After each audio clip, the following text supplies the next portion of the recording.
Hey, good morning. Welcome to Mentor Monday. Today is Monday, April 2nd, 2018. We've designed Mentor Monday to be a weekly microdose of encouragement, inspiration, and miracle grow on your potential as a coach. One of the things that comes up a lot when people are contacting me and they're interested in becoming a coach, or they are brand new coaches, is this challenge, this problem of going back into advice giving mode when you're supposed to be a coach. And for those of you who don't know this, coaches are not advice givers. Our job is not to give wisdom and not to tell people what they're supposed to be doing in their life. What our role is actually to be in a supportive relationship. You know, we see the client as able to come up with their own solutions. They are the expert on their own life. And what we do is we help them get to what they really want, help them come up with their own solutions, partner with them, and hold them accountable for what they say that they want. But it's totally normal for brand new coaches to accidentally slip back into advice giving mode. And the reason why is because the entire world, we're living in a world full of advice givers. In many cases, it's unsolicited advice. One of the things that social media has done for us these days is given everyone a voice, and Amazon's given everybody the ability to post their own book to share with the world what solution they've come up with, what they are experts in. In coaching, we're not the experts in anything except change and being catalysts for change and helping people get the kind of life that they really want.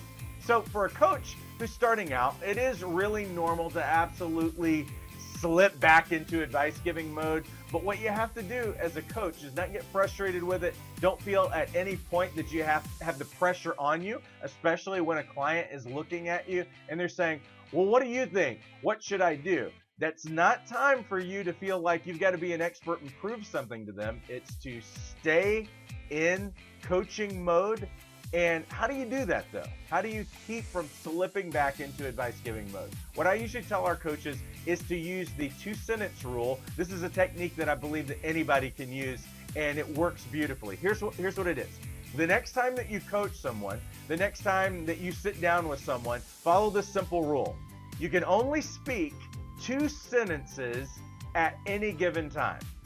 And the first sentence can be a response, but the second sentence has to be a question. Does that sound difficult? Because what you're going to find is it's actually really challenging to limit your response to 1 sentence. But what it's going to do is it's going to narrow your focus. It's going to help you stay engaged. You're going to give an appropriate response, but you're not going to give too much of a response. It means that you're not going to give a solution. Everyone is looking for a response, and obviously we need to have a response to be authentic and to show the client that we're engaged with them. But it doesn't mean that we have to give them their solution. It doesn't mean that we have to tell them what to do. If you keep this rule in effect, whether you're a brand new coach or someone who's been doing this for a while, if you'll keep this rule in effect, what you're going to start noticing is that the focus still stays on the client. The client stays in that role, defining their success, defining their next steps, all of those kinds of things. The burden of coming up with solutions stays on the client rather than on you as the expert.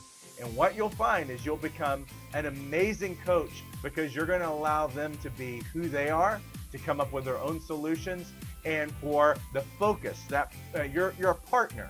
You're an advocate. You are walking alongside them, but they will stay responsible for the life that they want.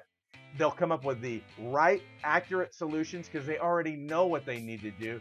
And honestly, they'll have the greatest success because, as we know, people will follow through with the things that they come up with, but they probably won't follow through with what you would come up with. I hope that was a really helpful tip for this weekend.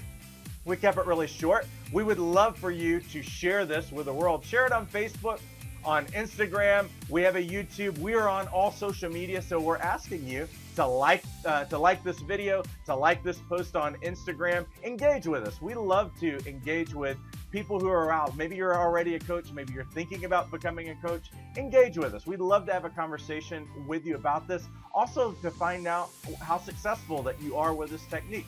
Try it today. Let us know how that goes. Have a great rest of your week. Take care.